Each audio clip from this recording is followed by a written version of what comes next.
بسم الله الرحمن الرحيم الحمد لله رب العالمين والصلاة والسلام على سيد الأنبياء والمرسلين نبينا محمد وعلى آله وأصحابه أجمعين أما بعد فأعوذ بالله من الشيطان الرجيم بسم الله الرحمن الرحيم ومن آياته أن خلق لكم من أنفسكم أزواجا لتسكنوا إليها وجعل بينكم مودة ورحمة إن في ذلك لآيات لقوم يتفكرون وقال النبي صلى الله عليه وسلم لم تر للمتحابين مثل النكاح أو كما قال عليه الصلاة والسلام. Honorable scholars, my respected elders, my dear brothers and sisters, it's not appropriate for me to be addressing you in the presence of our seniors, our elders, those who are more capable and more worthy and deserving. However, I have been instructed to share a few words. So inshallah, I hope I can say something which is of benefit to all of us, inshallah. Those who are about to get married, those who are married, those who are yet to be married. And on that, there is a recommended practice of our pious that those who are seeking marriage, for them to read Surah Insan. Surah Insan, Surah Dahr, is the second to last surah in the 29th juz. If you read this every night before you go to sleep, then inshallah one will find a compatible spouse, inshallah. And some may argue there is a fourth category, which Sheikh Suleiman often refers to as those with an MBA. And not the MBA we are familiar with. It's also known as married but available. But we'll keep that category to a side, inshallah.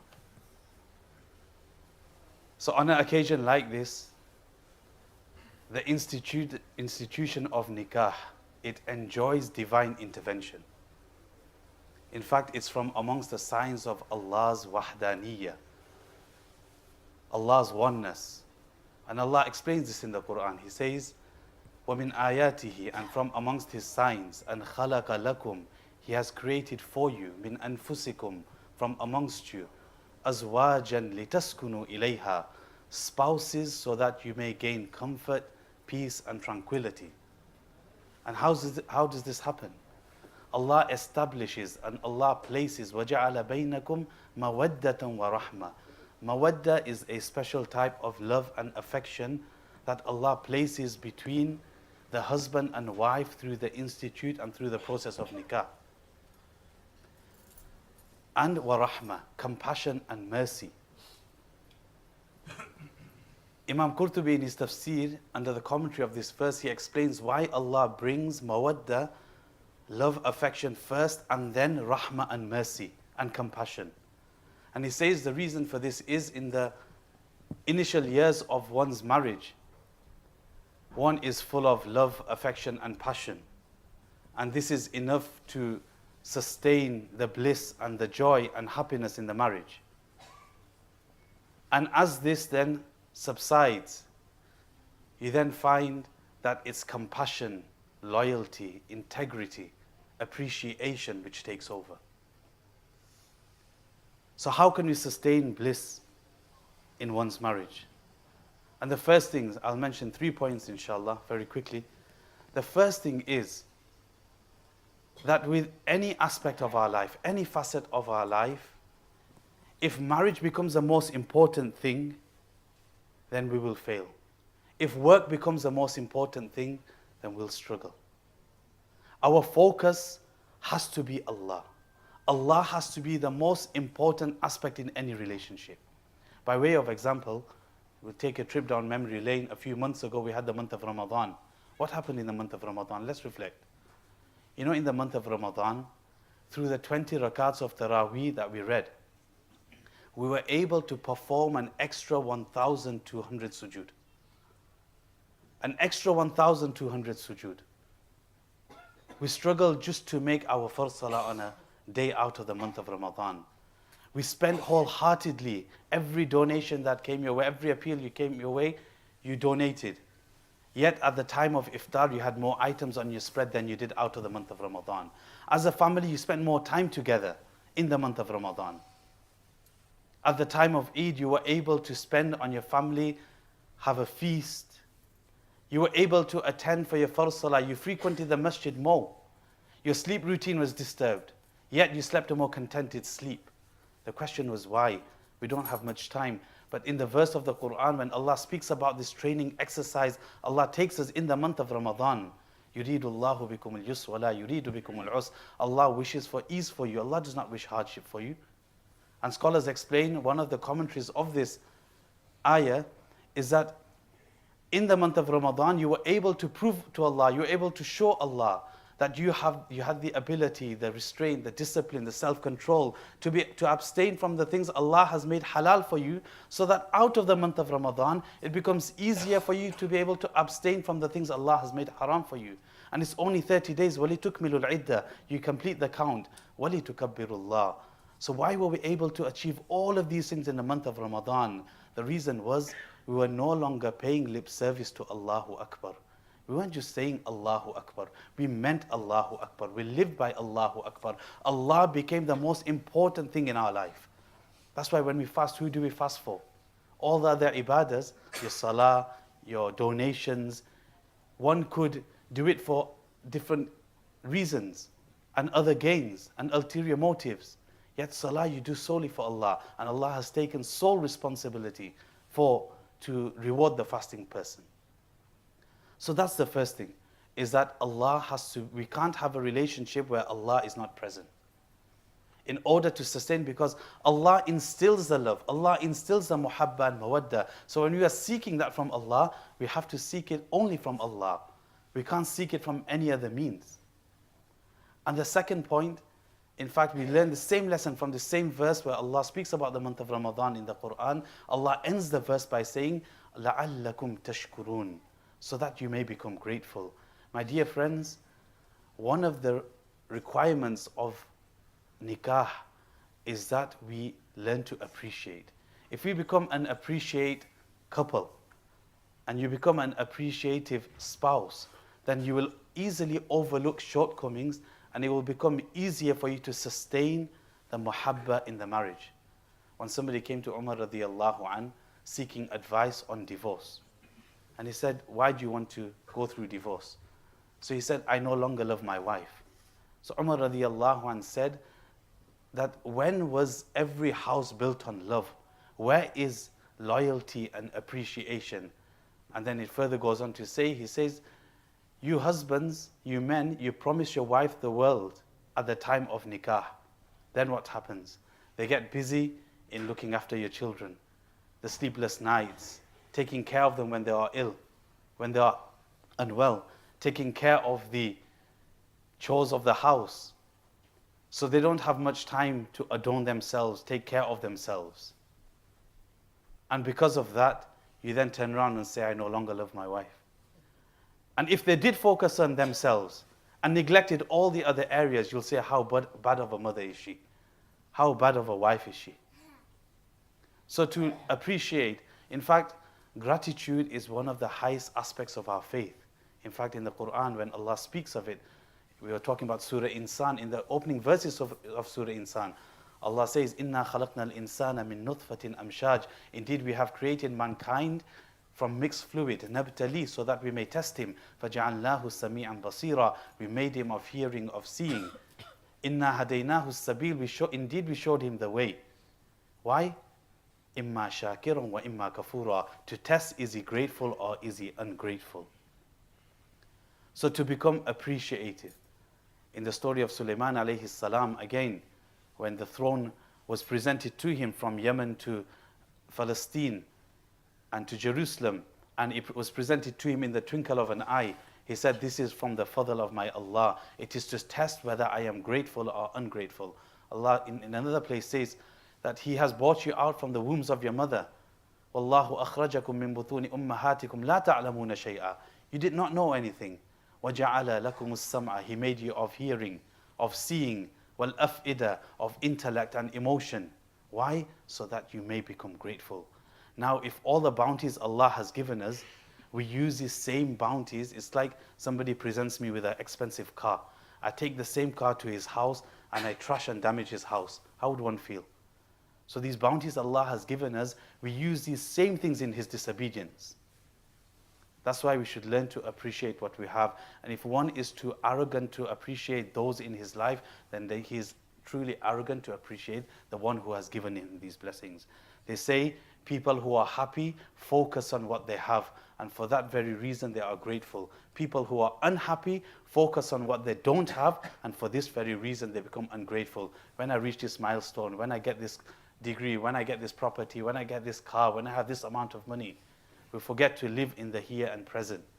And this is not the spirit of a believer. So that's the second thing, that we should become an appreciative couple so that we can sustain the bliss and the joy and happiness. Unfortunately, the situation of today is that the wife will say, I can't stand and I can't bear to look at my husband. My blood boils when I see him.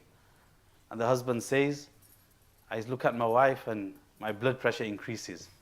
And that's not even for good reasons. So a couple came for mediation and the husband says, Maulana, I'm so glad this life is temporary, therefore she's going to be temporary. For the sake of the children, I'm going to stay in this marriage, and after that, she goes her way, I go my way. When the Quran says you should be a source of comfort for your wife, taking on that responsibility of the emotional stability of your spouse. When we do this nikah now, there is this exchange of wilayah that takes place. And scholars explain that when the responsibility of the person who is the responsible person of handing the girl over, a father, when a daughter is born into the family, knows, I only have maybe 20, 25, 30 years with my daughter. Then she's going to go into another family. That's why the bond between a father and a daughter is strong. And in the same way, between a mother and a son, the love is unconditional. So a share of this responsibility is now handed to the husband and wife. So that it's not just providing, it's the providing emotional security also. And lastly, my last point, inshallah, and we'll end on this, is that where we seek our guidance, often we know we are living in the age of social media, and we see things on these social media platforms which are unrealistic, which are fake, and they may have their use for marketing and other aspects, but not to seek guidance. You may see a couple and they share an image of how enjoyable life is. Nobody knows what truly goes on. We should, in fact, in America, they are now treating social media addiction. And one of the prescribed treatments for it is a social media fast. They say on an average, we touch our phones and approximately 2,100 times in a day. And in extreme cases, around 5,400 times. In one study I was reading, that if somebody spends 58 minutes on social media at once, they are 3 times more likely to develop a mental health condition. So what happens? We communicate with a virtual world, and you can see there are people sat in a room and both husband and wife on their own phones. So learn to communicate with each other and understand each other. We make dua to Allah that we become from amongst those who enjoy the happiness, joy and bliss of nikah in this world, so much so that you crave the company of your other half in the akhirah. May Allah make us all from amongst those. Wa akhiru da'wana alhamdulillahi rabbil alameen. Ready, Yusuf?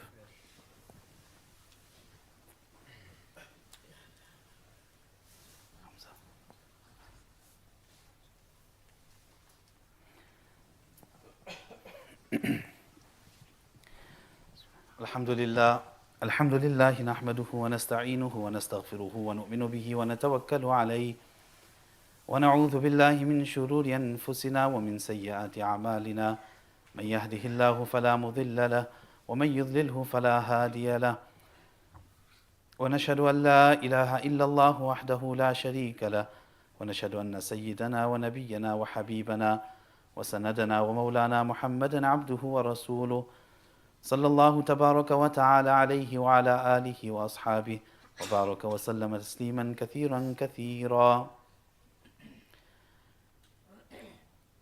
أعوذ بالله من الشيطان الرجيم. بسم الله الرحمن الرحيم. يا أيها الذين آمنوا اتقوا الله حق تقاته ولا تموتن إلا وأنتم مسلمون. بسم الله الرحمن الرحيم.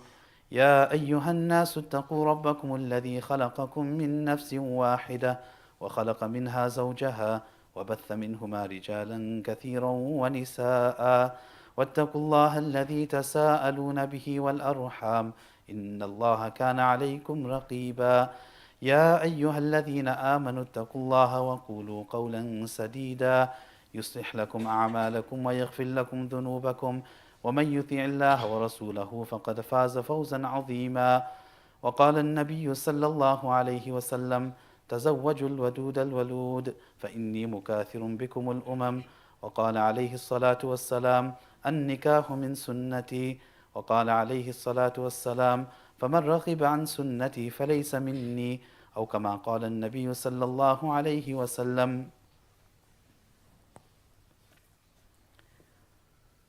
Haji Muhammad Didat, you are the representative of Anisa Didat, and you have in your role as the representative in the presence of the witnesses and this congregation of Muslims, do you agree to give the hand of Anisa Didat in the nikah of Yusuf Kalan for the stipulated dowry of 251 pounds? By Yusuf Kalan. Haji Muhammad Didat has given the hand of Anisa Didat in your nikah with the dowry of 251 pounds. Do you accept her in your nikah? Yes, I accept. Say, I have accepted her I have accepted her in my nikah. in my nikah. نكحتها Nikahtuha وقبلتها. wa qabiltuha. بارك الله لك وبارك عليك وجمع بينكما. بھائی دلہا اور دلہن کے family سے میری گزارش ہے کہ دعا کے بعد فوراً پیسج میں نکل جائے، کوئی یہاں کھڑا نہ رہے. سیکنڈ جمعہ کے لوگ آتے ہوں گے، تمام سے میری گزارش کہ پیسج میں جا کر کے ملاقات کرے. جزاکم اللہ.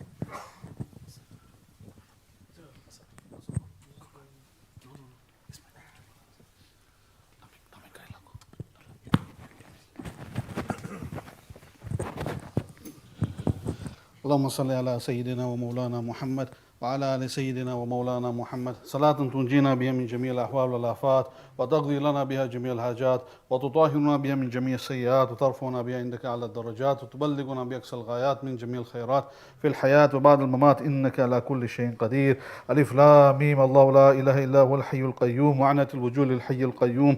اللهم أنت الأحد الصمد الذي لم يلد ولم يولد ولم يكن له كفوا أحد. اللهم اغفر وارحم وتجاوز ما تعلم. اللهم إنا نسألك الخير فی کلھا یا اللہ یا رحمان یا رحیم یا ملک یا قدوس. ہمارے گناہوں کو معاف فرما دے یا اللہ. اس نکاح میں جو جتنے شریک ہوئے ہیں یا اللہ ان سب کو قبول فرما، اس نکاح کو قبول فرما یا اللہ. دلہا دلہن دونوں کے درمیان محبت نصیب فرما یا اللہ. ان کے تعلقات کو مضبوط فرما یا اللہ. ان کے زندگی کو صحیح طور پر دین کے اسلام کے اوپر قائم فرما یا اللہ. ان دونوں خاندان کے اندر محبت نصیب فرما یا اللہ.